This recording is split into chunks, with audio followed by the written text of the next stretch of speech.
আমরা আমাদের আজকের কমন গ্রুপের ক্লাসে গুরুত্বপূর্ণ কিছু বিষয় নিয়ে আলোচনা করব। বর্তমানে প্রচলিত যে সমস্যাগুলো দেখা দিচ্ছে সেটা, এবং যে সমস্যাগুলো গত হয়ে গেছে সেগুলো, এই সমস্যাগুলো কিভাবে সমাধান করা যেত, এই সমস্যাগুলোর দায় দায়িত্ব কার উপরে বর্তায়, এগুলো নিয়ে আমরা একটা আলোচনা। সর্বপ্রথম আমাদের জানতে হবে, আমরা যে যেহেতু পরীক্ষা, ফাও গল্প করে লাভ নেই। এতক্ষণ তো ফাও গল্প করলাম আরেকজনের সাথে, তোমাদেরকে দাঁড়াই রেখে 20 মিনিট, এটা হলো ফাও গল্প। কিন্তু গল্প হলো এটাই, যেটা আমাদের পরীক্ষার কাজে লাগবে, সেটা কোনো গল্প না। যাই হোক, আমরা প্রথমে যে কথাগুলো বলবো যে এই আমরা এই আমাদের যে বর্তমানে সমস্যাগুলো হয়েছে, পুলিশের যে পুলিশিং এর যে ব্যাঘাত সৃষ্টি হয়েছে, এবং আমাদের কি করণীয় ছিল, কেন এমন হলো, আমাদের করণীয় ভুল কোনগুলো, এর জন্য দায়ী কারা, এগুলো বিষয় নিয়ে আমরা একটা আলোচনা করব। তার আগে মোবারক মেলা দিন পরে আসছে, এই জন্য মোবারককে আমরা ধন্যবাদ জানাই যে মোবারক হয়তো মেলা দিন অভিনন্দন পরে স্যার। আসছে, মজনু পরিবর্তন করে চলে আসছে, দাড়ি টাড়ি মনে হয় এখন আর নাই। এই জন্য মোবারককে আমরা সাধুবাদ জানাই। যাই হোক, প্রথম প্রশ্ন, কখন একটি আইনি সমাবেশ বেআইনি সমাবেশে পরিণত হয়? তার মানে আমাদের আন্দোলন যেটা হয়েছিল, ছাত্ররা যে আন্দোলনটা করেছিল, প্রথম আন্দোলনটা ছিল কিন্তু তাদের আইনি সমাবেশ, অর্থাৎ তাদের দাবি দাওয়াগুলো কিন্তু আইনি ছিল প্রথম অবস্থায়। কিন্তু পরবর্তীতে তাদের দাবি দাওয়াগুলো বেআইনি সমাবেশে পরিণত হয়েছে। তাহলে আইনি সমাবেশ কখন একটি আইনি সমাবেশ বেআইনি সমাবেশে পরিণত হয়, আমাদেরকে বুঝতে হবে কখন একটি আইনি সমাবেশ বেআইনি সমাবেশে পরিণত হয়।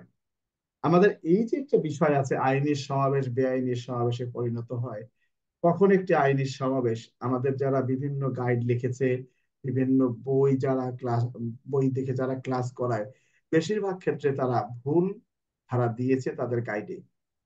কখন একটি আইনি সমাবেশ বেআইনি সমাবেশে পরিণত হয়, এই প্রশ্নের উত্তর হলো পেনাল কোডের 141 ধারা।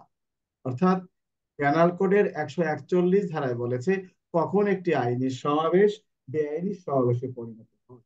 তাহলে আমাদের আইনি সমাবেশটা তখনই বেআইনি সমাবেশে পরিণত হয়েছে, সেই আমাদের ছাত্ররা যে আন্দোলনটা করেছিলেন তারা, তাদের আইনি সমাবেশটা কখন বেআইনি সমাবেশে পরিণত হয়েছে সেটা আমরা একটু আলোচনা করব। কারণ এখানে আমরা এই আলোচনার উদ্দেশ্য আছে, উদ্দেশ্য হলো আমাদের করণীয় কে ছিল, বেআইনি সমাবেশ হলেই কি আমরা তাকে মেরে ফেলতে পারবো, আমরা এগুলো কিন্তু আলোচনা করব। তাহলে আমরা দেখি যে বেআইনি সমাবেশ কাকে বলে। তাহলে আইনি সমাবেশ তখনই বেআইনি সমাবেশে পরিণত হয়। আমরা কিভাবে আলোচনা করব, আমরা লিখবো পেনাল কোডের 141 ধারায় উল্লেখ করা আছে, 5 বা ততোধিক ব্যক্তির সমাবেশ বেআইনি সমাবেশ বলে তখনই গণ্য হবে যখন উক্ত সমাবেশ গঠনকারী ব্যক্তিগণের সাধারণ উদ্দেশ্য হয় নিম্নরূপ। অর্থাৎ 5 বা ততোধিক ব্যক্তি মিলিতভাবে নিম্ন বর্ণিত কাজগুলো করলে সেই আইনি সমাবেশটা আইনি সমাবেশ থাকে না, সেটা বেআইনি সমাবেশে পরিণত হয়। প্রথমত বলা আছে অপরাধমূলক বল প্রয়োগ। অপরাধমূলক বল প্রয়োগের ভান করে সরকার, আইন পরিষদ কোন সরকারি কর্মচারীকে অনুরূপ সরকারি কর্মচারী হিসেবে তার আইনানুগ ক্ষমতা প্রয়োগের ব্যাপারে আহ ভয়াবহিত করা, অথবা দ্বিতীয় দ্বিতীয়ত বলা আছে যে কোন আইন বা আইনানুগ প্রক্রিয়া বাস্তবায়নের বাধা দান করা। তৃতীয় বলেছে কোন দুষ্কর্ম বা অপরাধমূলক অনধিকার প্রবেশ, অন্যবিধ অপরাধ অনুষ্ঠান করা। চতুর্থ, কোন ব্যক্তির প্রতি অপরাধমূলক বল প্রয়োগ, অপরাধমূলক বল প্রয়োগের ভান করে কোন সম্পত্তি দখল অর্জন করা, অথবা কোনো ব্যক্তিকে রাস্তায় অধিকার বা পানির ব্যবহার অথবা তদীয় দখল অধিকারভুক্ত কোনো অধিকার থেকে বঞ্চিত করা। পঞ্চমে যে কথাটি বলেছে অপরাধমূলক বল প্রয়োগ, অপরাধমূলক বল প্রয়োগের ভান করে কোন ব্যক্তিকে যাহা সম্পাদন করিবার জন্য সে আইনত বাধ্য নহে তাহা করিতে বাধ্য করা, বা যাহা সম্পাদন করিবার জন্য তাহার আইনানুগ অধিকার আছে তাহার সম্পাদন করিতে তাহাকে বিরত রাখা। এখানে একটা কথা বলা আছে, যে সমাবেশটি পূর্বে বৈধ ছিল তাহা পরবর্তীতে অবৈধ হতে পারে। আমার প্রশ্ন হলো, এই যে অবৈধ সমাবেশ বেআইনি সমাবেশ আমরা যে আলোচনা করতেছি, একটা সমাবেশ তখনই বেআইনি সমাবেশে পরিণত হয়েছে যখন কিনা আন্দোলনকারী ব্যক্তিরা এই সকলে 5টা যে উদাহরণ দেয়া আছে এই পাঁচটার যে কোনো একটা শর্ত লঙ্ঘন করলে তখন আর এই আইনি সমাবেশটা আইনি সমাবেশ ছিল না, বেআইনি সমাবেশে পরিণত হয়েছে তখন। ভালো কথা, একটা আইনি সমাবেশ পেনাল কোডের 141 ধারা যে কথাটি বলা আছে যে এই আইনি সমাবেশের সদস্যগণ অর্থাৎ সদস্য সংখ্যা হতে হবে 5 বা ততোধিক, অর্থাৎ 5 জনের নিম্নে নয়, 5 বা ততোধিক ব্যক্তি মিলে যদি এই 141 ধারার যে 5টি উদাহরণ আছে যে কোনো একটি যদি লঙ্ঘিত করে তখন আর এই আইনি সমাবেশটা থাকে না, সেটা বেআইনি সমাবেশে পরিণত হয়। ভালো কথা, বেআইনি সমাবেশে পরিণত হয়ে গেছে অলরেডি মনে করলাম। এখন এই বেআইনি সমাবেশ ছত্রভঙ্গ করতে পুলিশ কি গুলি ছুটতে পারেন কিনা? বেআইনি সমাবেশ ছত্রভঙ্গ করতে পুলিশ গুলি ছুটতে পারেন কি পারেন না? আমাদের যেহেতু পরীক্ষা, আমাদের পরীক্ষায় হয়তো এই প্রশ্নগুলো আসতে পারে, সে লক্ষ্যে আমরা আলোচনা করছি। তাহলে বেআইনি সমাবেশ ছত্রভঙ্গ করতে পুলিশ আগ্নেয়াস্ত্র ব্যবহার করতে পারেন কি পারেন না, এটা উল্লেখ করা আছে শুধুমাত্র পিআরবি 153 বিধিতে উল্লেখ করা আছে। অর্থাৎ পিআরবি 153-তে উল্লেখ করা আছে যে সিআরপিসির 127 এবং 28 ধারা, অর্থাৎ বলা আছে যে বেআইনি সমাবেশ ছত্রভঙ্গ করতে পুলিশ আগ্নেয়াস্ত্র অর্থাৎ অস্ত্র ব্যবহার করতে পারেন, তার মানে গুলি করতে পারেন। কেন কথাটি বলছি?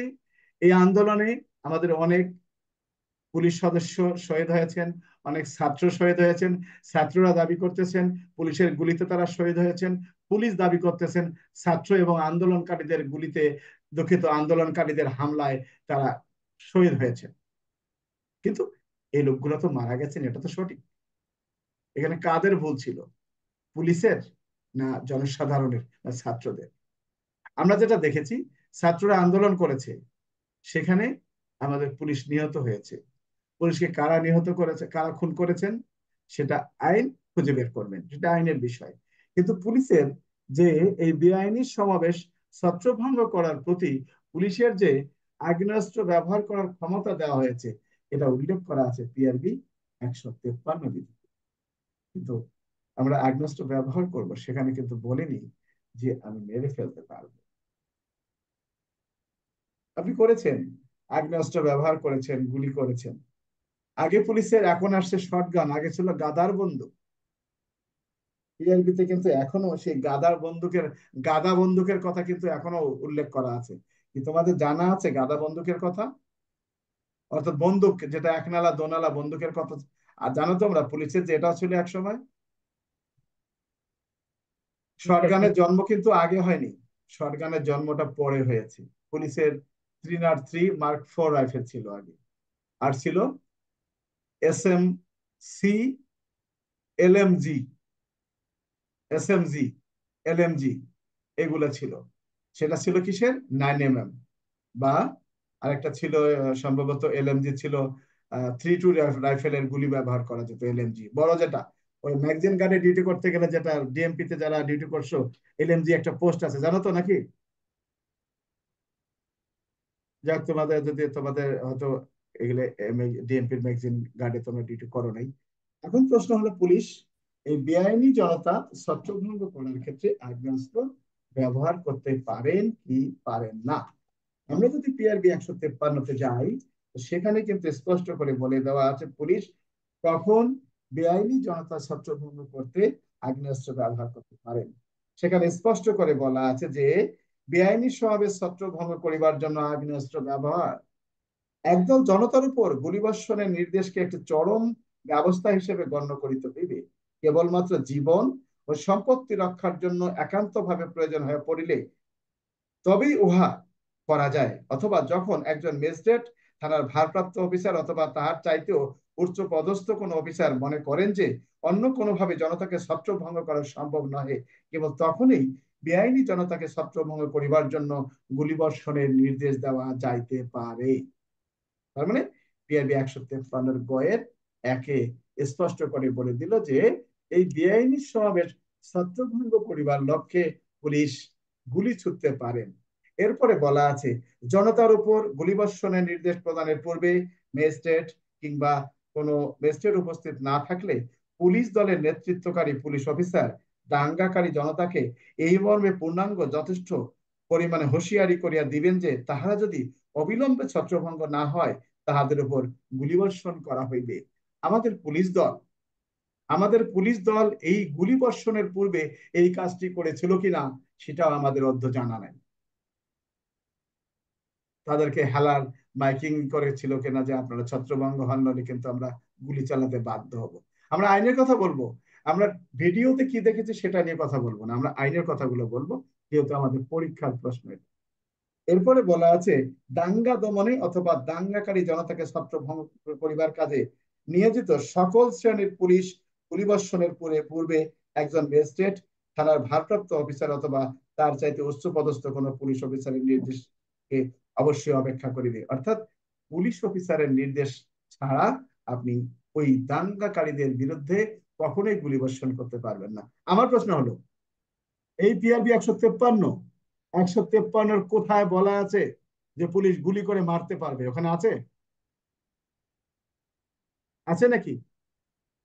না স্যার। নাই। কিন্তু আছে কোথায়? এই যে প্রথমেই বলেছে, কেবলমাত্র গুলিবর্ষণ করা যেতে পারে জীবন এবং সম্পত্তি রক্ষার জন্য। জীবন এবং সম্পত্তি রক্ষার জন্য। তাহলে আমাদেরকে আবার যেতে হবে সেই প্যানাল কোডের 100 ধারায়। 100 ধারায় কি বলা আছে? 100 ধারায় কি শুধু হত্যার কথাই বলা আছে? তা কিন্তু নয়। বলা হয়েছে যে নিম্ন বর্ণিত কাজের ক্ষেত্রে একজন আক্রান্ত ব্যক্তি একজন ব্যক্তিকে হত্যা করলেও তাহা আইনে অপরাধ হইবে না। হত্যা করতে হবে তা কিন্তু কমন নয়।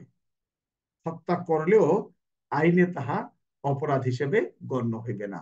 পেনাল কোডের 100 ধারার মধ্যে যে 6টি, অর্থাৎ 6ষ্ঠ পর্যন্ত যে উদাহরণ দেয়া আছে সেখানে কিন্তু বলা আছে। তাহলে পুলিশের জন্য কোনটা? এমন কোন আক্রমণ বা আঘাত যাহার ফলে মৃত্যু অনিবার্য। অর্থাৎ আপনাকে এমন ভাবে আক্রমণ করেছে বা আঘাত করেছে, আপনি যদি এটাকে প্রতিহত না করেন তাহলে আপনার মৃত্যু অনিবার্য। অর্থাৎ আপনাকে প্রতিহত করতে হবে, নইলে আপনি মারা যাবেন। কিন্তু যে লোকটা 200 গজ দূরে আছে, আপনার দূরে, আপনি তাকে প্রতিহত, সে কিভাবে আপনাকে ইট দিয়ে, লাঠি দিয়ে আঘাত করে আপনাকে ওই এই পজিশনে এনেছে যে এমন কোন আক্রমণ বা আঘাত যাহার ফলে মৃত্যু অনিবার্য বা গুরুতর আঘাত হইবার সম্ভাবনা রয়েছে।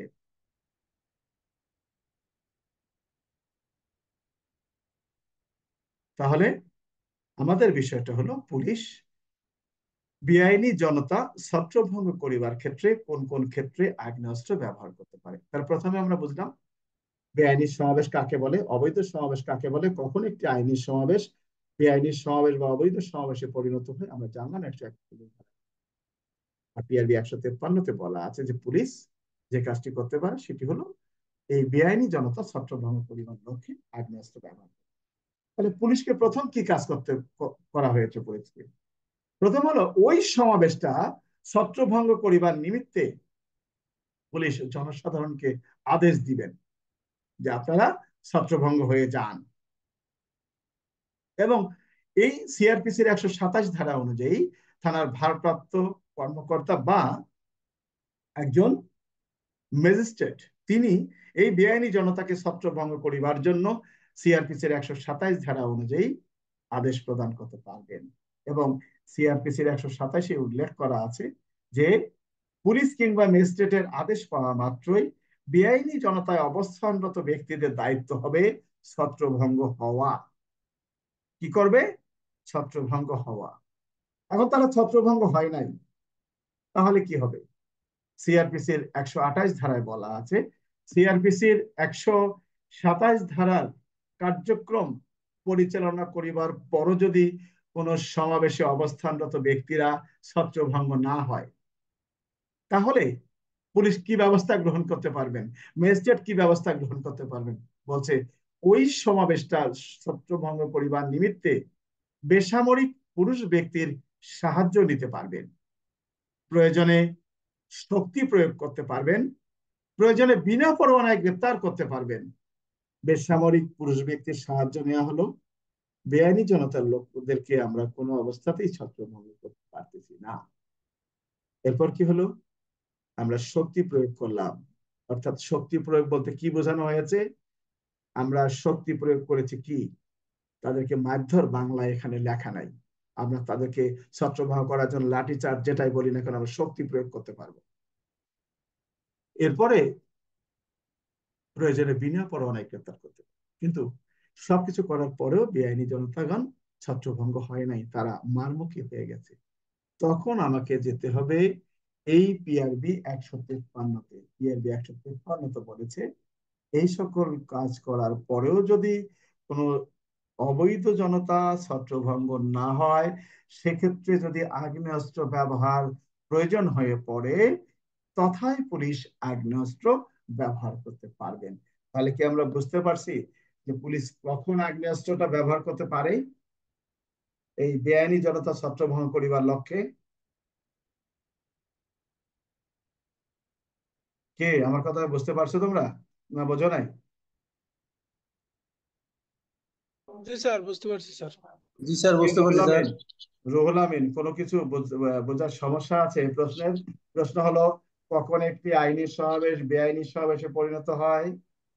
দ্বিতীয়ত, বেআইনি সমাবেশ ছত্রভঙ্গ করতে পুলিশ কখন গুলি ছুড়তে পারেন, এবং বেআইনি সমাবেশে অবস্থানরত ব্যক্তিদের দায়িত্ব কি। এটাই ছিল আমাদের প্রথম প্রশ্ন। এই তিনটা প্রশ্ন সম্পর্কে কারো কিছু বলার আছে? বুঝছি স্যার। রাশেদ, বুঝলে হবে না। পরীক্ষার খাতায় যখন আসবে 20 তারিখে, তখন দেখা গেল লিখতে পারো নাই, গোল্লা গেছে গা। কাজে কাজে মনোযোগ দিতে হবে পড়াশোনায়। এটা সবার জন্যই। সেই যত রকমের পরীক্ষা দেখো বর্তমানে প্রচলিত এগুলোই, এবং তোমরা পরীক্ষার হলে এরকম প্রশ্নই পাবা, সিনেমার মতো।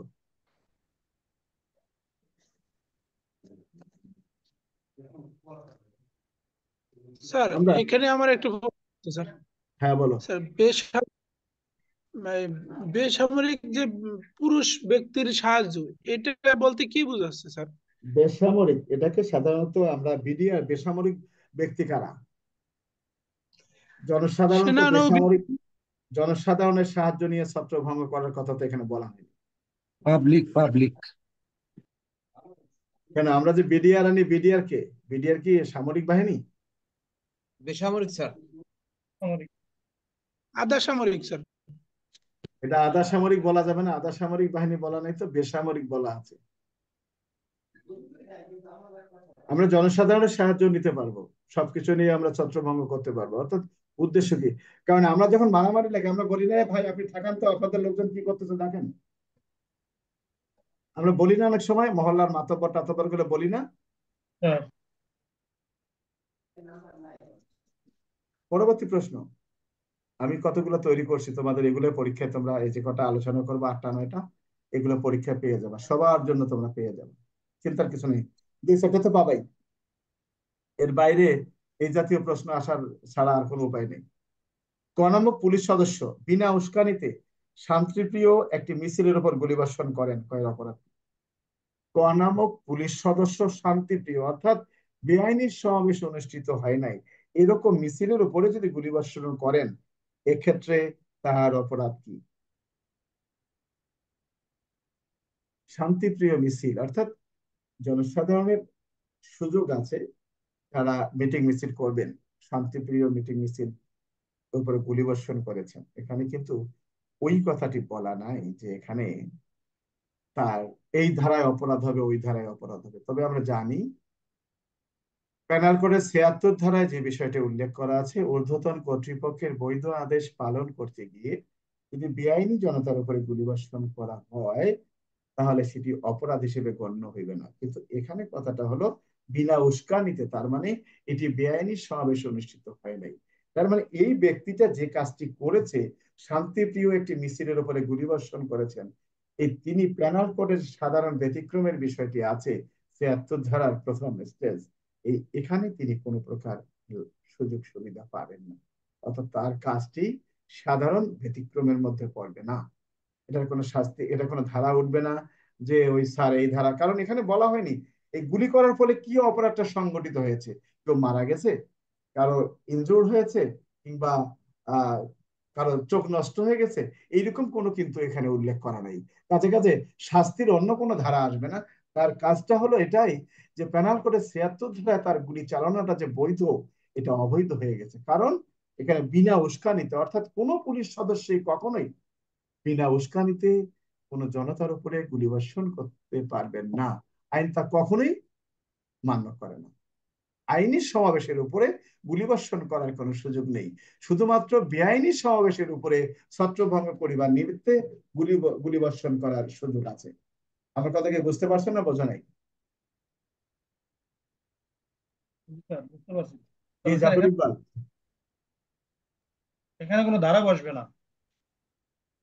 এখানে তো ধারার সুযোগ নাই। এখানে কথাটা হবে ৭৬ ধারায় যে কথাটি বলা আছে, পেনাল কোডে ৭৬ ধারায় একটা বক্তব্য বলা আছে। যেমন আমরা দেখেছি যে কনস্টেবলরা গুলি করতেছেন, ঊর্ধ্বতন কর্তৃপক্ষের বৈধ আদেশ পালন করতে গিয়ে সে কনস্টেবল সাহেব লিলিং পজিশন, লাইন লোডিং পজিশনে গুলি করলেন। এখানে ছাত্র মারা গেল কিংবা জনতা মারা গেল, এখানে তার কোনো অপরাধ হবে না।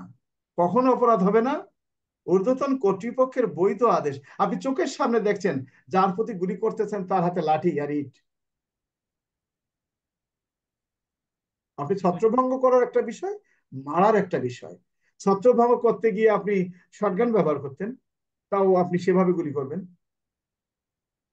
আপনি সরাসরি টার্গেট করে গুলি করতেছেন, লিলিং পজিশনে, লাইন লোডিং পজিশনে আপনি গুলি করতেছেন ঊর্ধ্বতন কর্তৃপক্ষের বৈধ আদেশ পালন করতে গিয়ে। এটা কি বৈধ আদেশ ছিল আপনার?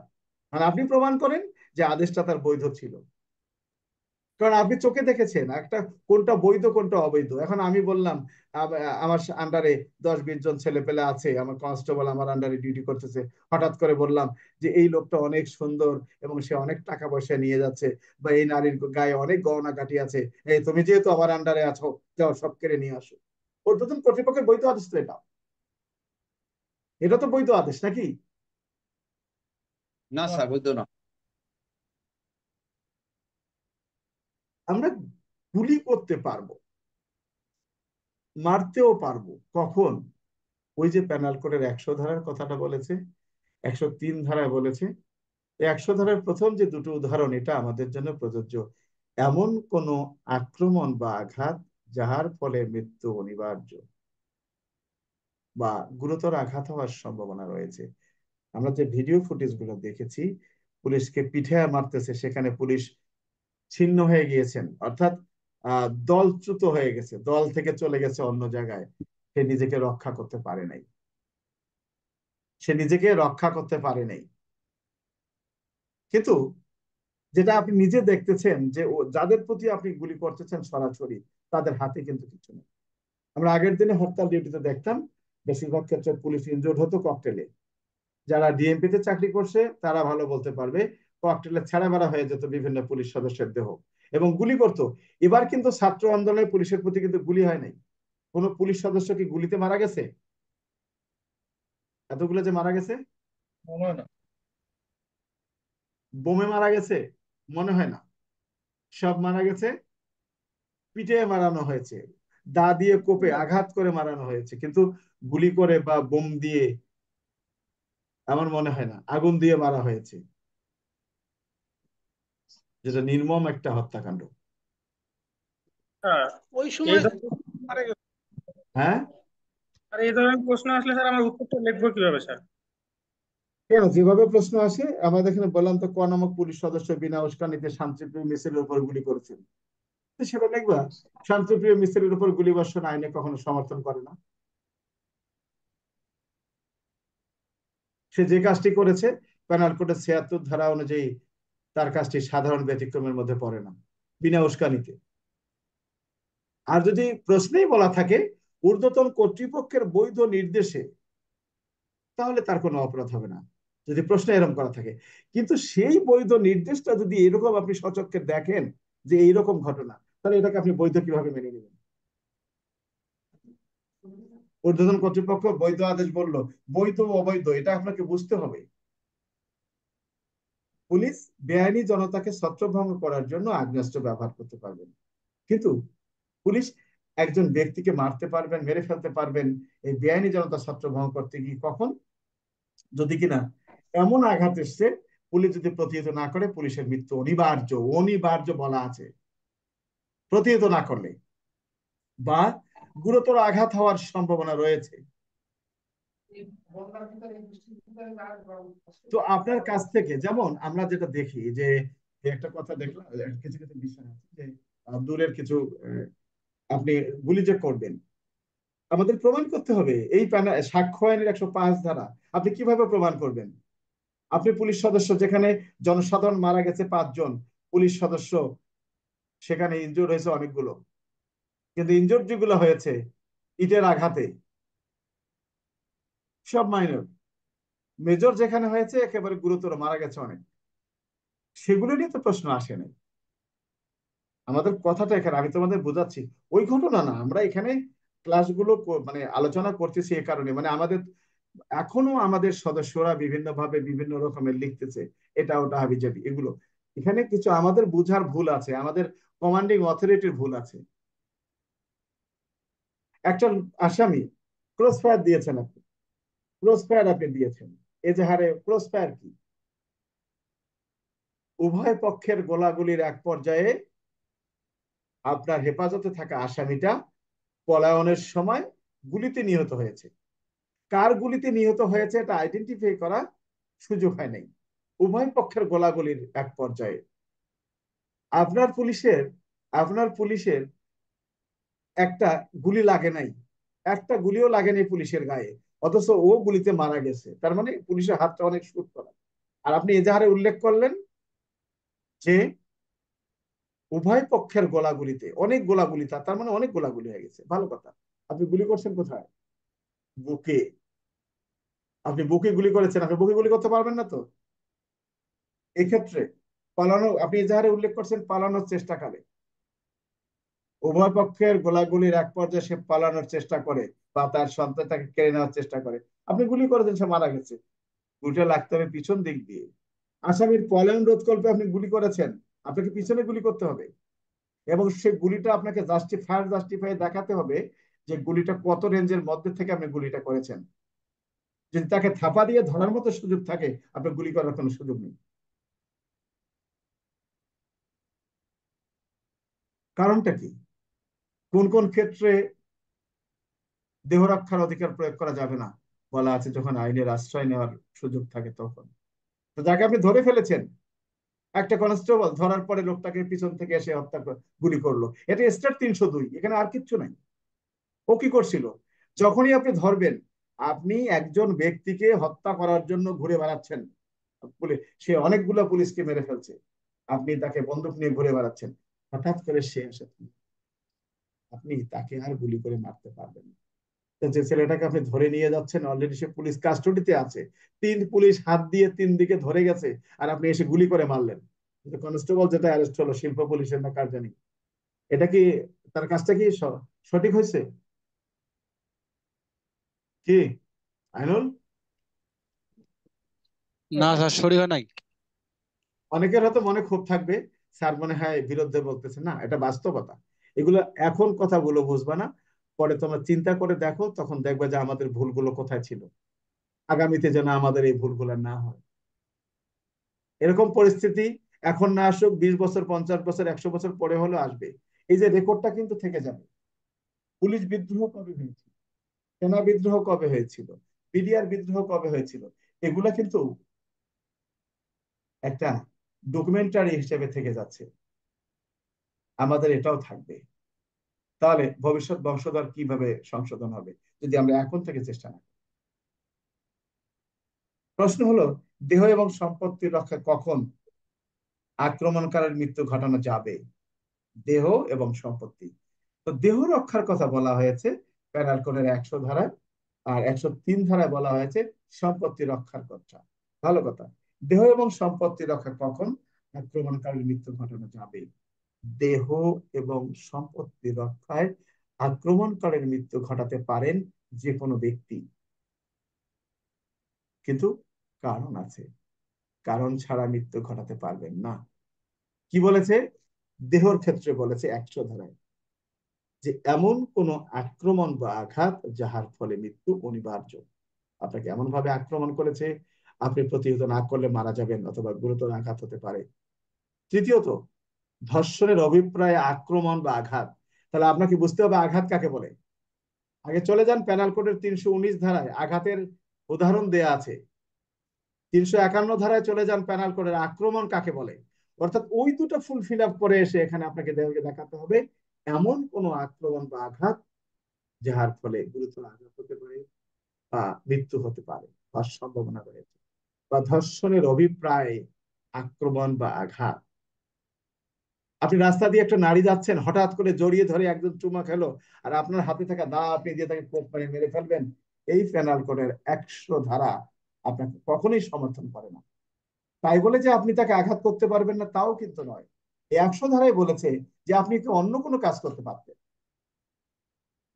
আপনার আঘাতে সে মৃত্যু ব্যতীত যদি গুরুতর আঘাত হতো তাহলে কোনো সমস্যা ছিল না, কিন্তু আপনি তাকে মেরে ফেলবেন এইরকম পরিস্থিতি আপনার ওখানে সৃষ্টি হয় নাই।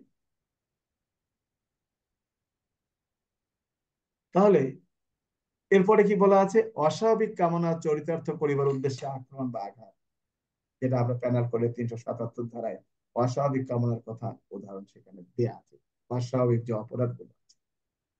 তো সেখানেও আপনাকে জড়িয়ে ধরলো, পিছন থেকে জড়িয়ে ধরে চুমা খেলো আর আপনি ঘুইরা মারলেন, ধর্ষণের অভিপ্রায়ে আক্রমণ বা আঘাত।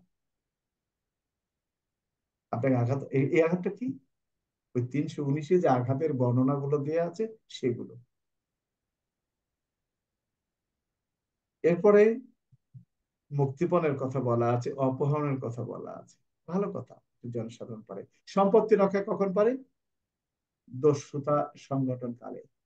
অলরেডি আপনাকে বলতেছে এ কি আছে দিয়ে দাও, আপনি ভয় খাচ্ছেন যদি না দেয় সে আমাকে মেরে ফেলতে পারে। আপনি সম্পত্তি রক্ষার্থে তাকে প্রতিহত করতে গিয়ে আপনি আঘাত করেছেন, যখন আপনাকে বলেছে কি আছে দিয়ে দাও। কারণ দস্যুতা হতে গেলে কি হয়? আশু মৃত্যুর ভয় বা আশু গুরুতর আঘাতের ভয় থাকে, অর্থাৎ গুরুতর আঘাতের ভয় থাকে তাৎক্ষণিক ভাবে। তা আপনাকে অস্ত্র দেখিয়েছে, আপনি ভয়ে তাকে মালামাল গুলো দিয়ে দিচ্ছেন। তো যখনই আপনাকে অস্ত্র দিবে, কারণ কি বলা আছে প্যানাল কোডের? প্যানাল কোডের মধ্যে বলা আছে 100 ধারায় যদি আমরা আবার ফেরত যাই, আপনাকে ছোরা দিয়ে এমন ভয় দেখিয়েছে আপনি মালটা না দিলে আপনাকে মেরে ফেলতে পারে। তখন আপনি তাকে প্রতিহত করতে গিয়ে আপনার কাছে থাকা অস্ত্র দিয়ে আপনি আঘাত করেছেন, ফলে সে মারা গেছে, আপনার কাজটি অপরাধ হিসেবে গণ্য হইবে না। কিন্তু যখনই সে আপনাকে ছোড়া দেখালো কি আছে দিয়ে দাও, দস্যুতা, আপনার কিন্তু অলরেডি এই সম্পত্তি রক্ষার অধিকার প্রয়োগের সূচনা শুরু হয়ে গেছে। আপনি আপনার কোমর থেকে পিস্তলটা বের করেছেন, সে আস্তে করে ছোড়াটা নামাইয়ে ফেললো, আপনি তাকে আর গুলি করতে পারবেন না। কারণ পেনাল কোডের 102 এবং 105, 102 এবং 105-এ যে কথাটি বলেছে, অর্থাৎ দেহরক্ষার অধিকার প্রয়োগের সূচনা সূচনা তখনই হয় যখন আশঙ্কা সৃষ্টি হয়। সম্পত্তি রক্ষার অধিকারের সূচনা তখনই হয় যখন আশঙ্কা সৃষ্টি হয়। তো যখনই আশঙ্কা কেটে গেছে, আপনারও অধিকারটা কিন্তু খর্ব হয়ে গেছে। এখন এরপরে আমরা চলে আসি সংগোপনে, রাত্রিকালে সংগোপনে গৃহে প্রবেশ। কেন একটা লোক রাত্রিকালে, আমরা জানি গ্রাম অঞ্চলে বেশি ক্ষেত্রে এই কাজটা হয়, শীত কেটে মাটির ঘরের শীত এপাশে অর্থাৎ ছিদ্র করে মাটি খুঁড়ে গর্ত করে সুড়ঙ্গ তৈরি করে ঘরে প্রবেশ করে করে চুরি করে নিয়ে আসে। তাহলে আপনি কখন তাকে মারতে পারবেন? রাত্রিকালে শীত কেটে গৃহে প্রবেশ, অর্থাৎ গৃহে প্রবেশের সময় আপনি তাকে মারতে পারবেন। কারণ সে প্রবেশ করে আমার মালামাল চুরি করবে না আমাকে মেরে ফেলবে তা তো আর আমি জানি না। শীত কাটার সময় আপনি তাকে মারতে পারবেন। ওই কোচ দিয়ে মাছ মারে না গ্রাম দেশে, মাছের গলায়, ওই যখনই গর্তে ঢুকছে তখনই মারতে পারবেন। কিন্তু সে যখন ঘরের ভিতরে ঢুকে মালামাল নিচ্ছে চোর, তাকে আপনি আর মারতে পারবেন না। কারণ পেনাল কোডের 103 ধারায় সম্পত্তি রক্ষার ক্ষেত্রে চোরের মৃত্যু কোনো অবস্থাতেই গ্রহণযোগ্য নয়, চোরের মৃত্যু ঘটানো যাবে না। তো এই জন্য বলছে শীত কেটে যখন ভিতরে ঢোকার চেষ্টা করতেছে, শীত কাটতেছে বা দরজা কেটে ঢুকতেছে বা উপর দিয়ে ছিদ্র করে ঢুকতেছে, তখন আপনি তাকে প্রতিহত করার উদ্দেশ্যে আপনি আঘাত করতে পারবেন। সে আঘাতে তার যদি মৃত্যু হয় তাহলে আপনার কোনো অপরাধ হইবে না। কিন্তু ঢুকে পড়লে সে যদি আপনাকে ভয় না দেখায়, আপনি তাকে মারলে আপনি আসামি হয়ে যাবেন। একজন চোর আপনার বাড়ি মালামাল নিচ্ছে, হঠাৎ করে আপনি জেগে দেখলেন যে চোর তো আমার সব আলমারি টালমারি ভেঙে মালামাল নিয়ে যাচ্ছে। আপনার বালিশের নিচে ছিল পিস্তল, আপনি গুলি করে চোরকে মেরে ফেললেন, এটা আপনার অপরাধ। মারতে পারবেন না, কারণ 103-এর মধ্যে যে সম্পত্তি রক্ষার অধিকার প্রয়োগ, সেখানে কিন্তু বলেছে চোরের মৃত্যু ঘটানোর উদাহরণ কিন্তু ওখানে নাই। চুরি দস্যুতায় পরিণত হয়। চুরি করতে গিয়ে যদি আপনাকে ভয় দেখায়, চোখ কথা বলবি না, কি আছে দিয়ে দে অথবা মেরে ফেলবো, তখন তো আর চুরি থাকে না, দস্যুতায় পরিণত হয়। তখন আপনি আপনার অধিকারটা প্রয়োগ করতে পারবেন। এরপরে আপনি চলে আসেন সম্পত্তির ক্ষতি সাধন, অনিষ্ট অনিষ্ট করা, অগ্নিসংযোগ করা, কোন যানবাহনের ক্ষতি করা, কোন স্থাপনার ক্ষতি করা। সেটা নিজের সম্পত্তি হতে পারে, অপরের সম্পত্তিও হতে পারে। কোন স্থাপনা নষ্ট করতেছে, ধ্বংস করতেছে, ভাঙচুর করতেছে, অগ্নিসংযোগ করতেছে, আপনি সম্পত্তি রক্ষার অধিকার প্রয়োগ করতে পারবেন। এবং সম্পত্তি রক্ষার অধিকার প্রয়োগ করতে গিয়ে আপনি মৃত্যু ঘটাতে পারবেন। যদি কিনা এই এরকম হয়, আগুন লাগাই দিল রাস্তায় টায়ার, রাস্তায় একটা টায়ার এনে আগুন লাগাই দিল, আপনি হঠাৎ করে গুলি করবেন, কোথায় বলছে আপনাকে? রাস্তায় একটা টায়ার লাগাই দিছে, যানবাহনে ক্ষতি সাধন করছে, আগুন লাগিয়ে দিচ্ছে, আপনার রাইট আছে। কারণ আইন বলেছে নিজের জীবন রক্ষা করার জন্য যে অধিকারটা প্রয়োগ করা যাবে, অপরের জীবন রক্ষা করার জন্য এই অধিকারটা আপনি প্রয়োগ করতে পারবেন। শুধু আপনি না, যে কোনো ব্যক্তি পারবে। পেনাল কোড অনুযায়ী যে ভাষ্যটা আছে, এখানে কথাগুলো বলা আছে। যাই হোক, আমরা আবার চলে আসি। তাহলে এখানে মিথ্যা, আচ্ছা, আপনি পুলিশ অফিসার হিসেবে কিভাবে প্রমাণ করবেন বেআইনি জনতার ছত্রভঙ্গ করতে বেআইনি জনতার উপর গুলিবর্ষণ করেছেন? কিভাবে প্রমাণ করবেন? আপনাকে প্রমাণ করতে হবে। এই প্রশ্নটা আসছিল না যে একজন এএসআই একটি ঘটনাস্থলে গিয়ে 5 জন লোককে গ্রেফতার করলেন, তিনি কিভাবে প্রমাণ করবেন যে এই 5 জন লোক বেআইনি সদস্য হিসেবে ওখানে ছিল, বেআইনি জনতার সদস্য হিসেবে উপস্থিত ছিল? কিভাবে প্রমাণ করবেন? তাহলে আপনাকে দেখতে হবে এই বেআইনি সমাবেশ হতে গেলে 141 ধারা প্যানাল কোডের যে 5টি উদাহরণ আছে, সেগুলোর ওখানে কোনো অস্তিত্ব আছে কিনা, কোনো চিহ্ন, কোনো আলামত আছে কিনা। আপনি সাক্ষ্য আইন 105-এ বলেছে আপনি নিজেকে নির্দোষ দাবি করে আপনি যে আপনাকে প্রমাণের দায়িত্ব আপনার উপর বর্তাচ্ছে, যে আপনি এই পরিস্থিতিতে আগ্নেয়াস্ত্র ব্যবহার করেছেন। কই, আপনি যেগুলি করেছেন, আপনি অভিযুক্ত, আপনার শরীরে তো কোনো আঘাতের চিহ্ন নাই, আপনি তো হাসপাতালে ভর্তি ছিলেন না এতদিন, আপনি তো সরকারি কোনো সম্পদ আপনার কাছ থেকে যায়নি, আপনার অপরের কাছ থেকেও যায়নি। যদি যে থাকে আপনাকে ঠিক আছে, কিন্তু আপনাকে তো কাজ করতে হবে। পিআরবি 153-তে স্পষ্ট করে বলে দেয়া আছে কখন আগ্নেয়াস্ত্র ব্যবহার করা যাবে, কিন্তু পিআরবি 154-তে বলা আছে আগ্নেয়াস্ত্র ব্যবহারের পূর্বে তোমাকে কি কাজটা করতে হবে দলনেতা হিসেবে। আগ্নেয়াস্ত্র ব্যবহারকালীন সময় কি করতে হবে 154-তে, 155-তে বলা আছে। এরপরে বলা আছে আগ্নেয়াস্ত্র ব্যবহার করার পর কি দায়িত্ব পালন করতে হবে 156-তে। আজকে কথা আসতেছে রংপুরে যে যাকে শহীদ হয়েছেন, আমরা বলি শহীদ হয়েছেন কিংবা যাকে খুন করা হয়েছে, আবু সাইদ, যাকে গুলি করা হয়, মারা হয়েছে বাংলা আলাপে, এখানে যে গুলি করা হয়েছে, পিআরবি 156 কি বলেছে? আগ্নেয়াস্ত্র ব্যবহারের ফলে যদি কোনো ব্যক্তি মারা যায় বা ইনজুর্ড হয়, পুলিশের দায়িত্ব হলো আহত ব্যক্তিটাকে চিকিৎসার জন্য হাসপাতালে নিয়ে যাওয়া, মৃত ব্যক্তির মৃতদেহটা হাসপাতালে নিয়ে যাওয়া। পুলিশ কি নিয়ে যেতে পেরেছিল সেখানে? যায়নি। তার মানে ওটাও দায়িত্বটা সঠিকভাবে পালন করেনি। আমাদের কার্যক্রমগুলো, তার মানে কি আগ্নেয়াস্ত্র ব্যবহারের পরে করণীয় কি? আমি এর ফাঁকে কথাগুলো বলছি, আমাদের কিছু কিছু সদস্য এখনো এই জিনিসগুলোকে বোঝার চেষ্টা করতেছে না যে আসলে যারা করেছে, আমরা জানি তারা ঊর্ধ্বতন কর্তৃপক্ষের, আমি চাকরি করলে, আমি তাদের অর্ডার না মানলে আমারই ক্ষতি হতো, আমাকে বদলি করে দিত, আমাকে গালিগালাজ করতো, আমাকে মারধর করতো, অনেক কিছু হতো, কিন্তু এখন আমাকে রক্ষা করার মতো কিন্তু কেউ নেই। আছে কি আইনুল, যারা অ্যারেস্ট হয়েছে এদেরকে রক্ষা করার মতো কেউ আছে? না স্যার, নাই স্যার। এরা যে অ্যারেস্ট হয়েছে, কর্তৃপক্ষ কি বলবে যে রাখেন আমার নির্দেশে গুলি করা হয়েছে, আমি গুলি নির্দেশ দিয়েছি? কেউ তো বলবে না। তাহলে কি? আইন বলেছে আপনি গুলি চালাতে পারবেন ঊর্ধ্বতন কর্তৃপক্ষের বৈধ আদেশ পালন করতে গিয়ে। কিন্তু আপনি একজন আইনের লোক, বৈধ অবৈধ কোনটা এটা যদি আপনার বোঝার মতো জ্ঞান না থাকে, তাহলে তো আপনার কার্যক্রমটা বৈধ হবে না।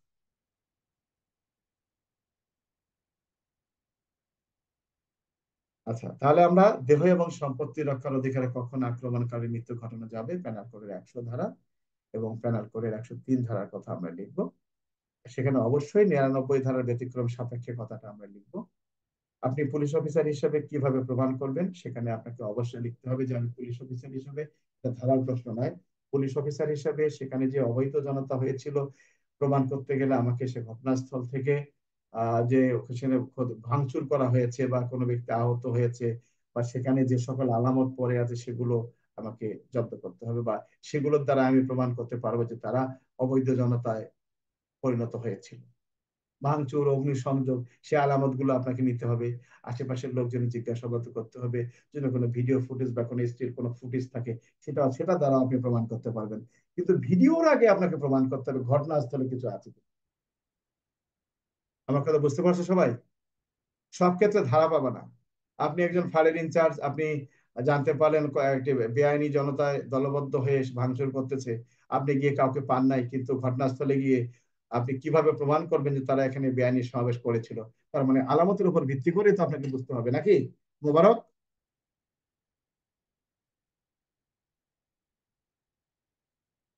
জি স্যার, আমার সঠিক স্যার। কথাগুলো ভাল লাগবে না, এই কারণে যে স্যার আপনি তো মাঠে ছিলেন না, আপনি মাঠের পরিস্থিতি বোঝেন না।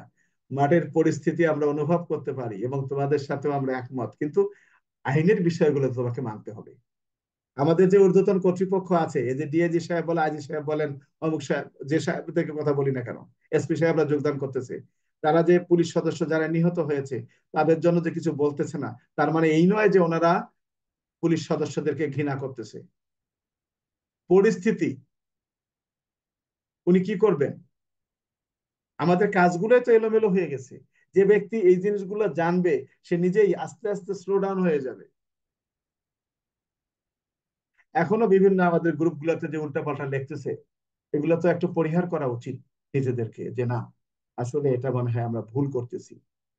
আমাদের কর্তৃপক্ষ যথাসাধ্য চেষ্টা করতেছেন আমাদের ফোর্সের মঙ্গলের জন্য, এবং এটা একসময় ফলপ্রসূ হবে। আইজি সাহেব ইচ্ছা করলে অনেক কিছু করতে পারবেন না। এটা একটা জেনে বুঝতে হবে, প্রোটোকলের বিষয় আছে। অর্থের বরাদ্দ আসে মিনিস্ট্রি থেকে, যেটা আমাদের কাছে গুরুত্ব, সেটা মিনিস্ট্রি লেভেলের লোকের কাছে গুরুত্ব নাও হতে পারে। কি তাই নয় কি রাজমন? জি স্যার। আমরা হাসপাতালে যদি যাই, কেন তুমি নিজে বুঝতেছো না? হাসপাতালে যাও, রক্তাক্ত অবস্থায় জানটা বেরোয় যাচ্ছে, রক্ত এমন পড়তেছে, ডাক্তার আর একটা সেলাই করতেছে, অর্ধেক সেলাই আছে, ওটা থুয়ে এটা ধরবে না, সেলাই করার পরে এটা ধরবে। তোমার কাছে গুরুত্ব হতে পারে, ডাক্তারের কাছে সকল রোগী গুরুত্ব। আমি আমার আমার পরিবারের লোক, আমার আবেগ থাকবে, কিন্তু ডাক্তারের আবেগ দিয়ে কাজটা হবে না। ডাক্তারের কাছে আবেগ দিয়ে কাজটা হবে না। ওই পোস্টমর্টম করার সময়, পোস্টমর্টম যারা করে তার আবেগ দিয়ে তাকে পোস্টমর্টম করতেই হবে। যাক, তাহলে আমরা বুঝলাম। পরের প্রশ্ন, দেহ এবং সম্পত্তি রক্ষার অধিকার প্রয়োগের প্রারম্ভ এবং স্থিতিকাল, কখন দেহ রক্ষার অধিকার প্রয়োগ করা যায় না? ভালো কথা। দেহ এবং সম্পত্তি রক্ষা, দেহের রক্ষার অধিকার কখন প্রয়োগ করা যায়? প্রশ্ন আসছে, আপনি একজন পুলিশ অফিসার,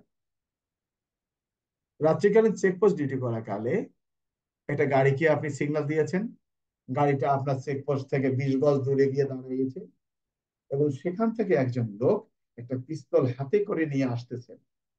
আপনি পার্টি ইনচার্জ, আপনি চিন্তা করলেন এই লোকটি হয়তো আমাকে গুলি করে মেরে ফেলতে পারে। আপনি তাকে আপনার নামে ইস্যুকৃত পিস্তল দিয়ে গুলি করেন, ফলে সে সেখানে মারা যায়। আপনার দায় দায়িত্ব কি?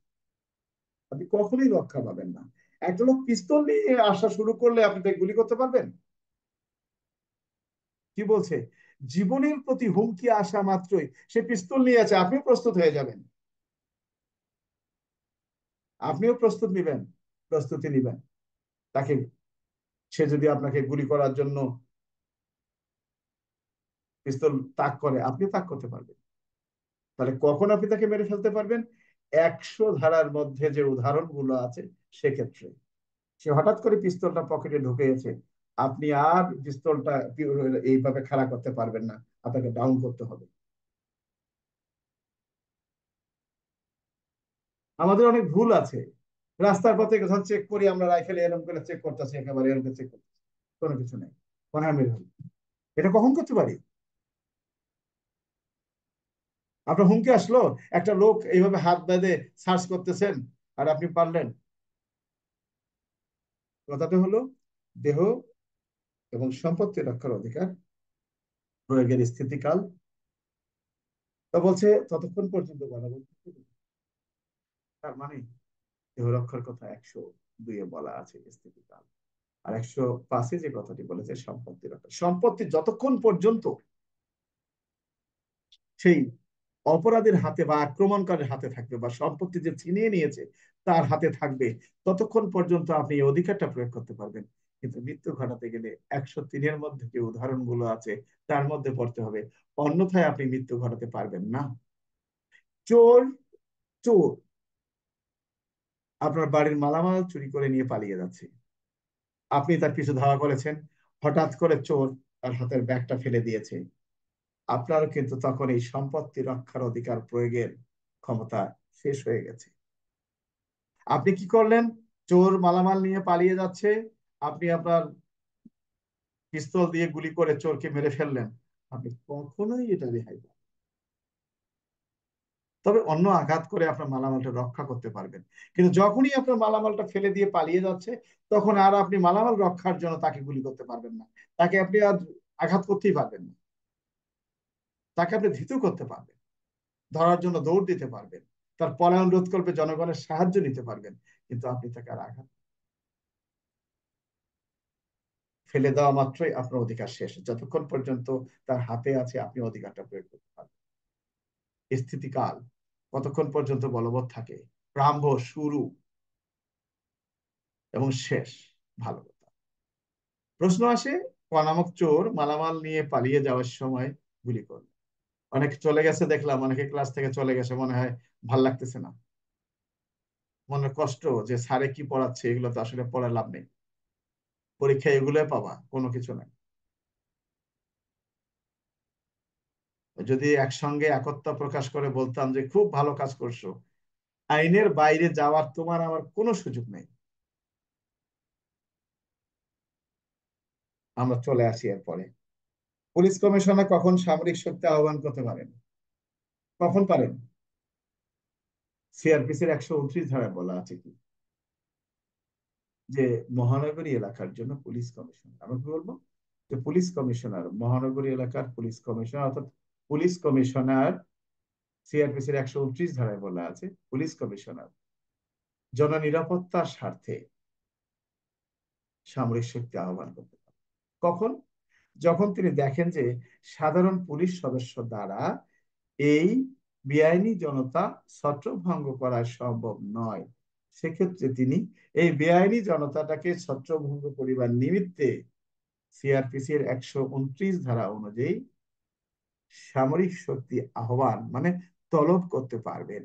সিআরপিসির 129। আমার কথা কি বুঝতে পারছো না, বোঝো নাই? কে? শব্দ আস্তে আস্তে কমে গেছে, আমিও শেষ করে দিই, অনেকগুলো আছে, এগুলো দরকার নেই বলা। স্যার বুঝতে পারছি স্যার, কারেন্ট নাই স্যার। না, অনেক চলে গেছে দেখলাম, আর 9-10 জন চলে গেছে অলরেডি, ভাল লাগে না। স্যার বলেন স্যার, ভালো লাগে স্যার। না, এগুলো ভালো লাগে স্যার না, কারণ সব শিয়াল পণ্ডিত তো পরীক্ষার আসি স্যার, খাতায়। কি রুহুল, কিছু বলবা? বলছি স্যার আমি আসি স্যার। তুমি তো আছো, তুমি আর যাবা না, তোমার বললেও তো তুমি যাবা না, তুমি তো আগেও জানে আমার থেকে যাবা কেমনি? হ্যাঁ, আচ্ছা, তাহলে আমরা জানলাম। এবং আচ্ছা, এখানে একটা প্রশ্ন আছে যে পুলিশ কমিশনের আহ্বানে আগত সামরিক বাহিনীর কর্মকর্তার দায়িত্ব কি? পুলিশ কমিশনার যখন সামরিক শক্তি আহ্বান করবেন, এই সামরিক বাহিনীর সদস্যরা পুলিশের কাছে আসার পর কি দায়িত্ব পালন করবেন? কথা ছিল এসে তারা পুলিশের মাধ্যমেই পরিচালিত হবেন, কিন্তু তারা হন নাই।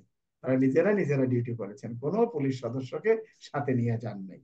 আমরা যদি দেখি সিআরপিসির 130 ধারায় কি বলা আছে, জনসমাবেশ ছত্রভঙ্গ করিবার জন্য ম্যাজিস্ট্রেট কর্তৃক বা পুলিশ কমিশনার কর্তৃক আহত বাহিনীর অধিনায়কের কর্তব্য, অর্থাৎ যে আহত অর্থাৎ যাকে আনা হয়েছে, বলতে যখন কোনো ম্যাজিস্ট্রেট বা পুলিশ কমিশনার সামরিক শক্তি প্রয়োগ করিয়া এরূপ কোন সমাবেশ ছত্রভঙ্গ করিবার সিদ্ধান্ত গ্রহণ করেন, তখন তিনি বাংলাদেশ সেনাবাহিনীর কোন সংখ্যক সৈন্যের দায়িত্বপ্রাপ্ত কমিশন বা নন কমিশন অফিসার সামরিক শক্তি দ্বারা প্রয়োগ করে কোন সমাবেশ ছত্রভঙ্গ করিবার কাজে যাহারা উক্ত সমাবেশে অংশগ্রহণ করে, তাদেরকে ম্যাজিস্ট্রেট বা পুলিশ কমিশনারের নির্দেশ অনুসারে গ্রেপ্তার এবং আটকের কাজে ব্যবহার করিতে পারবেন।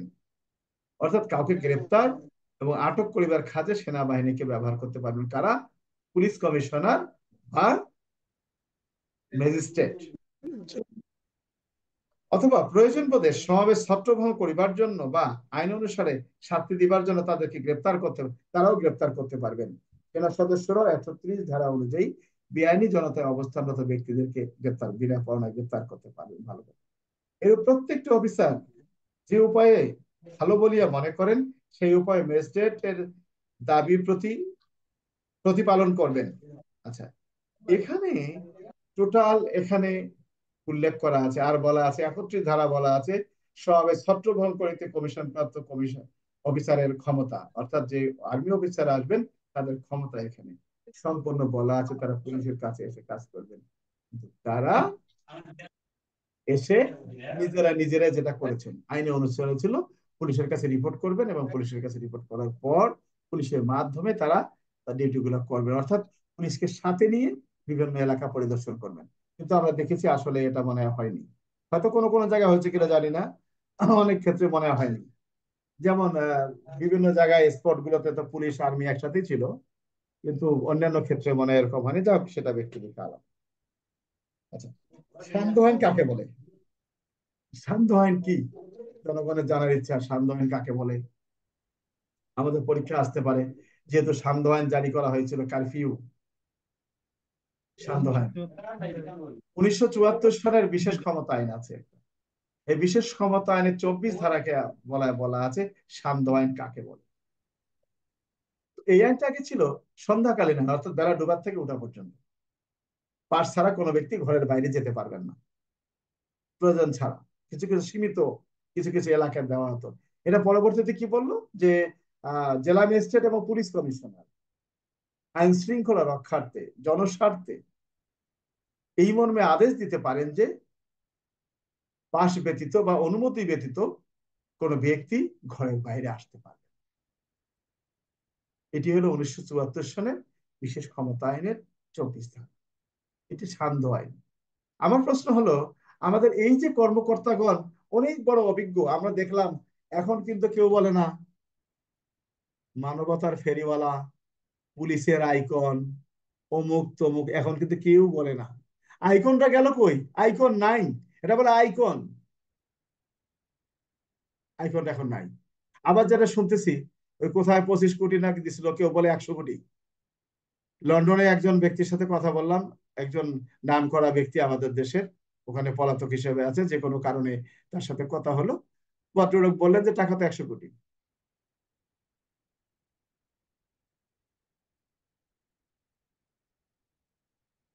এখন কারটা বিশ্বাস করবো? আর টাকা যে দিচ্ছে তার বা প্রমাণ কি? আর টাকা নিচ্ছে এটার বা প্রমাণ কি? এখন কর্তৃপক্ষ বুঝুক কোন জায়গার টাকা কোথায় গেল, কে নিয়ে গেল, কর্তৃপক্ষ বুঝুক। তবে হ্যাঁ, টাকা যে দিত পূর্বে আমরা বুঝতে পারতাম, যারা জেলায় ডিউটি করছো, মাঝে মাঝে হরতাল হলে, এবং তারা যে আমাদেরকে ঠকিয়েছে এটা কিন্তু এখন আমরা প্রমাণ পাচ্ছি। কর্তৃপক্ষ যে আমাদেরকে ঠকিয়েছে এখানে কিরকম, হরতাল মিটিং মিছিল অবরোধ হলে আমাদের খোরাকি ভাতা আসতো, মানে একটা সম্মানী খোরাকি ভাতা দিত, ফুড কি কুক ফুডের টাকা দিত, 60 70 80 টাকা করে আমরা পেতাম। 60 টাকা করে আনতো নাকি? আনতো তো কোটি কোটি, আমরা ঠেকাইলাম, বাঁচাই দিলাম। কি এটাকে মানে আহু না কি বলে, মানে তার ইয়াটা বেড়াই দিলাম, তার জীবন মানে জীবনের শক্তি বৃদ্ধি করে দিলাম। এটা আসলে ঠকাইছে। এখন বিষয়টা কি? তো অথচ এনারা এই কাজটা কিন্তু করে নাই। সান্ধ্যহানের যে বক্তব্যটা, সান্ধ্যহানে বলা আছে জেলা ম্যাজিস্ট্রেট পুলিশ কমিশনার। কেন সান্ধ্যহান প্রয়োজন মনে করলে পুলিশ সুপার নিজে জারি করবেন, সংশোধনের জন্য কর্তৃপক্ষের কাছে চিঠি লিখবেন যে যেহেতু আইন শৃঙ্খলা রক্ষার প্রথম দায়িত্ব শুরু হয় কার, পুলিশ সুপারকে করতে হয়। তাহলে পুলিশ সুপার কি তিনি চিঠি লিখতে পারেন না? অত উনি জানেও না। একটা সেকেন্ড। তাহলে সান্ধ্য আইন কি আমরা জানলাম? সান্ধ্য আইন কাকে বলে 1974 সালে। এই সান্ধ্য আইন সম্পর্কে কিছু কথা আছে এখানে। সান্ধ্য আইনের শাস্তি কি? সেখানে বলা আছে 1 বছর কারাদণ্ডের কথা বলা আছে, যেটা পুলিশ কমিশনার সাহেবের নির্দেশে দেখতাম আর টিভির হেডলাইনে দেখাতো, জেলা ম্যাজিস্ট্রেটের নির্দেশে টিভির হেডলাইনে থাকতো যে সান্ধ্য আইনের শাস্তি এই। এটা জানার প্রয়োজন আছে আমাদের, পরীক্ষা কিন্তু আসবে, এগুলো চিন্তা করো না। কৌতূহল এগুলো পাবা তোমরা। আমি এই যে কটা আলোচনা করতেছি, আর তো মাত্র 8-10 দিন আছে পরীক্ষার, এগুলো পেয়ে যাবা। হাওয়ার মধ্যে উড়াবে, হাওয়ার মধ্যে ধরবে, এরকম করে সাজানোর গোছানোর দরকার নেই। পরবর্তী প্রশ্নটা,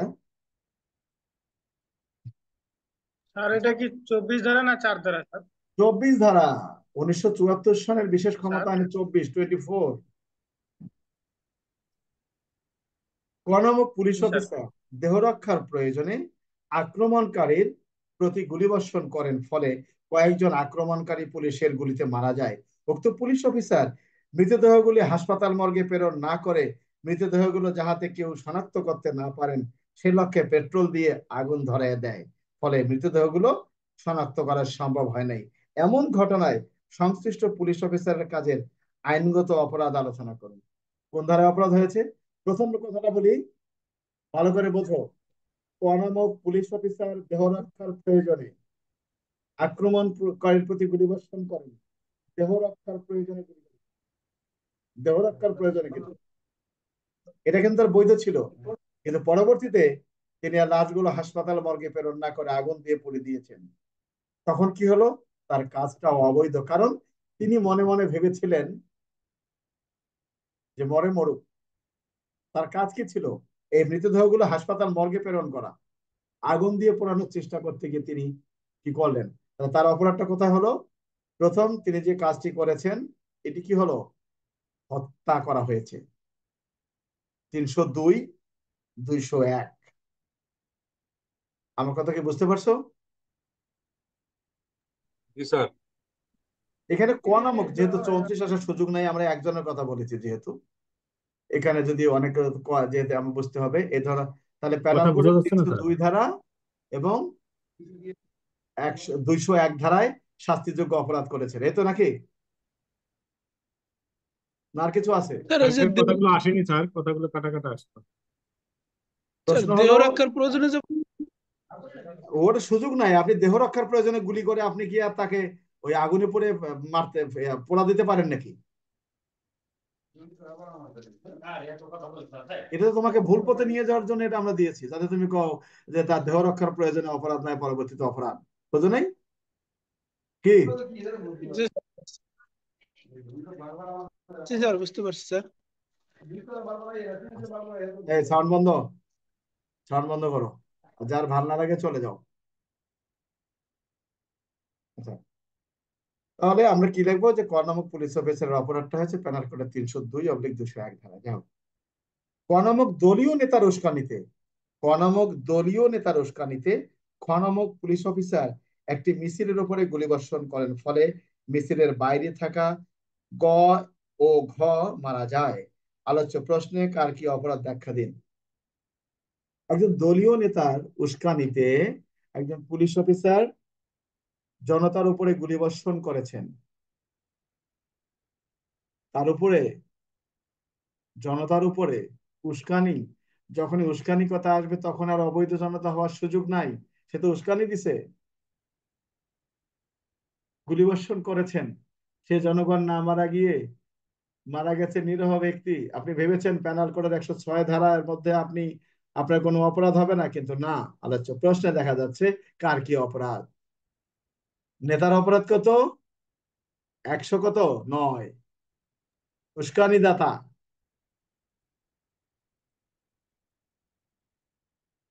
এরপর গুলি করে যে মেরে ফেলছে তার অপরাধ কত? পেনাল কোডের 302 ধারা, অর্থাৎ তার কাজটি পেনাল কোডের 106 ধারা অনুযায়ী সাধারণ ব্যতিক্রমের মধ্যে পড়বে না। সেক্ষেত্রে উস্কানিদাতা এবং গুলিবর্ষণকারী উভয়ই অপরাধী। আলোচ্য প্রশ্নে যিনি গুলিবর্ষণ করেছেন তিনি পেনাল কোডের 302 ধারায় শাস্তিযোগ্য অপরাধ করেছেন, আর যিনি উস্কানি দিয়েছেন তিনি পেনাল কোডের 109 ধারায় শাস্তিযোগ্য অপরাধ করেছেন। এক্ষেত্রে গুলিবর্ষণকারীর বিরুদ্ধে 302 এবং উস্কানিদাতার বিরুদ্ধে 302/109। বিষয়টা ক্লিয়ার? জি স্যার। স্যার 114 কখন হবে স্যার? যদি নিজে উপস্থিত থাকতো, যদি প্রশ্নে বলা থাকতো যে, যেমন যদি এরকম প্রশ্ন আসে যে দলীয়, আপনি একজন পুলিশ অফিসার, সরকার দলীয় সমর্থনকারীকে সাথে নিয়ে বেআইনি জনতা ছত্র ভঙ্গ করাকালে দলীয় সমর্থনকারীদের সহায়তা বা নির্দেশে আপনি এই কাজ করেন বা তাদের উস্কানিতে এই কাজ করেন, তার মানে উস্কানিদাতা যদি ঘটনাস্থলে উপস্থিত থাকেন সেক্ষেত্রে, প্ররোচনা দাতা, বুঝতে পারছো? জি স্যার, এই জন্যই স্যার এই যে পুলিশ অফিসার সব 114 লাগানো আছে স্যার। যারা উপস্থিত ছিল সেখানে, গুলি জি তো স্যার, করছে কনস্টেবল, অফিসাররা দাঁড়ানো ছিল জায়গাতে। এই জন্য 114 302 দিয়েছে স্যার। 109ও আছে, 34ও আছে। জি স্যার। সরকার যেমন বলছে মেরে ফেলো, কোনো বিষয় না, আমি শান্তি চাই, ফিরিয়ে আনবো, মারা গেছে আমার পুলিশ। যাই হোক, আচ্ছা, একজন উচ্চপদস্থ সরকারি কর্মকর্তা গুরুতর অপরাধে পুলিশ কর্তৃক গ্রেপ্তার হয়েছে, এমন ঘটনায় গ্রেপ্তারকৃত ব্যক্তির আইনগত অধিকারগুলো কি কি? অর্থাৎ একজন পুলিশ সদস্য বা পুলিশ অফিসার যারা ডিভিশন প্রাপ্ত ব্যক্তি, ডিভিশন, কারা ডিভিশন পায়? যারা প্রথম শ্রেণীর কর্মকর্তা। যাত্রাবাড়ি থানার কি হলো?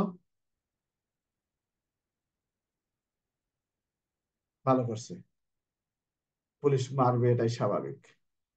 যাই হোক, তো এই ঘটনা হলো এটাই যে একজন উচ্চ পদস্থ কর্মকর্তা গুরুতর অপরাধে আসামি হয়েছেন, তার আইনগত অধিকারগুলো কি?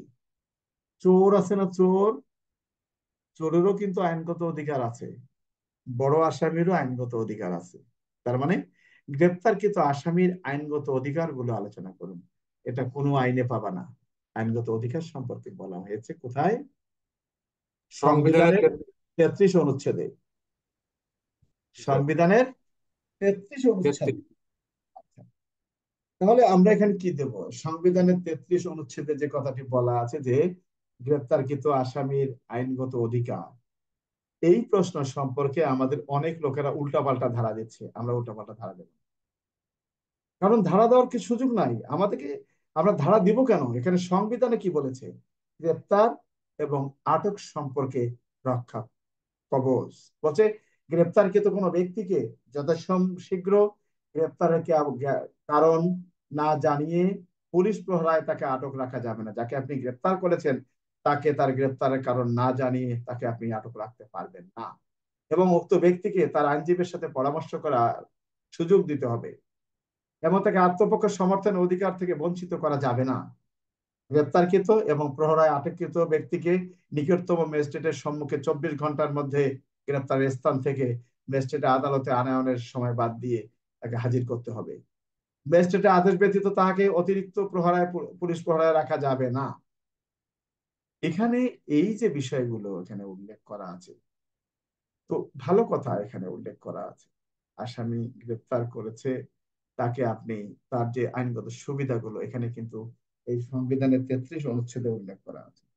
কিন্তু এই আসামিটা যখন কোর্টে উঠতেছে, উঠানোর সময় আপনি পুলিশের হেলমেট পরাচ্ছেন। ওকে, পুলিশের হেলমেট কাদের জন্য? আপনি আসামির হেলমেট বানান না কেন? সরাসরি হেলমেট তৈরি হবে আসামিদের জন্য, বুলেট প্রুফ তৈরি হবে আসামিদের জন্য। পুলিশের বুলেট প্রুফ পরে উনি কোর্টে উঠতেছেন। বহির্বিশ্ব তো আর এত বুঝতেছে না।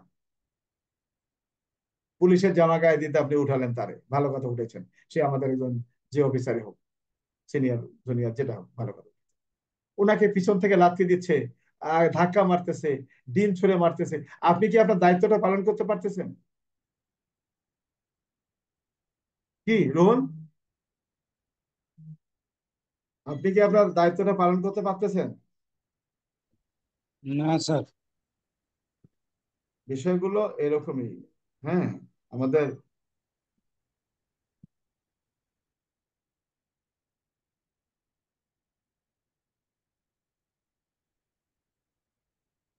সঠিকভাবে পালন, আমরা আমাদের দায়িত্ব সঠিকভাবে পালন করতেছি না, তাহলে গ্রেপ্তারকৃত আসামির যে আইনগত অধিকারগুলো আছে, এই অধিকারে কিন্তু এইরকম এটাও কিন্তু তাকে নিরাপত্তা দিতে হবে। অর্থাৎ এই যে পিআরবিতে আবার স্পষ্ট করে উল্লেখ করা, একজন আসামি আদালতে আনয়ন করা পর্যন্ত ন্যায় দায়িত্ব কার উপরে বর্তায়? কার উপরে বর্তায়? পুলিশের উপরে বর্তায়। তার নিরাপত্তার দায়িত্ব পুলিশের। পুলিশ সেটা যেন করে আমরা চাই। হ্যাঁ, আমরা চলে আসি অন্যান্য ইয়াতে। এখানে একটা আমরা পিআরবি আমি দেখাতে চাচ্ছি। আমরা এরপরে আসি শ্রেণীপ্রাপ্ত বন্দীদের আদালতে আনয়ন এবং হাতকড়া ব্যবহার পদ্ধতি আলোচনা। যারা শ্রেণীপ্রাপ্ত, এই যে আমরা এখানে দেখি, এখানে শ্রেণীপ্রাপ্ত যে বন্দী আছে, অর্থাৎ সকল বন্দীকে আমরা যখন আহ, অর্থাৎ এই গ্রেপ্তারকৃত আসামিকে যখন আমরা নিয়ে যাব, তখন কিভাবে আমরা নিয়ে যাব? কোর্টে বিচারাধীন বন্দীদের পাহারা দিয়ে আনা নেওয়ার নির্দেশ, কিভাবে নিয়ে যেতে হবে? এখানে বলা আছে বন্দীদের কোর্টে নিয়ে যাওয়ার সময়, জেলে ফেরত আনিবার সময় যতদূর সম্ভব সংক্ষিপ্ত রাস্তা অনুসরণ করতে হবে। বাজার, জনসমাগম এমন রাস্তা পরিহার করা উচিত। সম্ভব হলে তাদেরকে বিশেষ গাড়িতে করে আনা নেওয়া করতে হবে। প্রথম শ্রেণীর বিচারাধীন বন্দীকে প্রিজন ভ্যান বা ভাড়া করা গাড়িতে আনা নেওয়া করিতে হইবে। তাদের যাতায়াত, যুক্তিগ্রাহ্য আরাম এবং গোপনীয়তা নিশ্চিত করার ব্যবস্থা করতে হবে। কারা প্রথম শ্রেণীর? যারা প্রথম শ্রেণীর, যারা বাংলাদেশে আমাদের অনুযায়ী যারা প্রথম শ্রেণীর কর্মকর্তা, তারা ডিভিশন পায়। ডিভিশন প্রাপ্ত আসামিদেরকে ভাগ করা হয়েছে। এই সাজা আসামিদেরকে কয় ভাগে ভাগ করা হয়েছে? 3 ভাগে, ক, খ, গ। এই ক শ্রেণীর আসামি যারা, তাদেরকে আদালতে নিয়ে আসার সময় তারা যেন স্বাচ্ছন্দ্যে আদালতে যাতায়াত করতে পারে, এই বিষয়টা এখানে উল্লেখ করা আছে।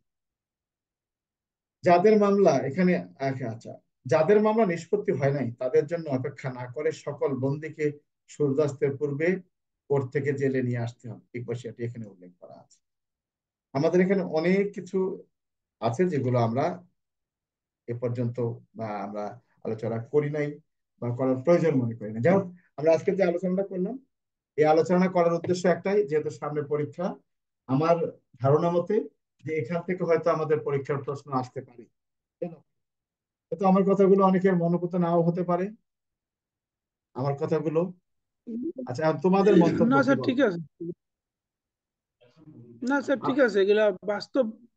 স্যার, এই, রেকর্ডিংটা বন্ধ করলে আমি একটা প্রশ্ন করতাম স্যার। হ্যাঁ, প্রশ্ন করতে হবে, কোনো একটা রেকর্ডই থাকবে, কোনো সমস্যা নেই। তোমার প্রশ্ন তো প্রশ্ন, উত্তর তো আমি দেবো।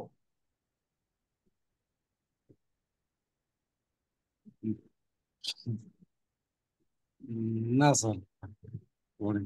আচ্ছা, ঠিক আছে। তো আমরা আমাদের ক্লাসের মধ্যে আমরা যেটা আলোচনা করলাম, এই ক্লাস নিয়ে কারো মন্তব্য থাকলে সেটা নিতান্ত তার ব্যক্তিগত বিষয়।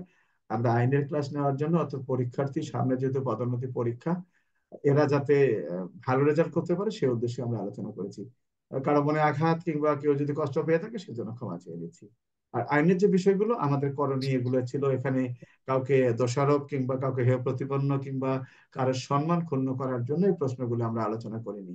সবাইকে আহ ধন্যবাদ জানাই যে তারা ধৈর্য সহকারে আমার ক্লাসে উপস্থিত ছিল। সবাই ভালো থাকো, ধন্যবাদ সবাইকে।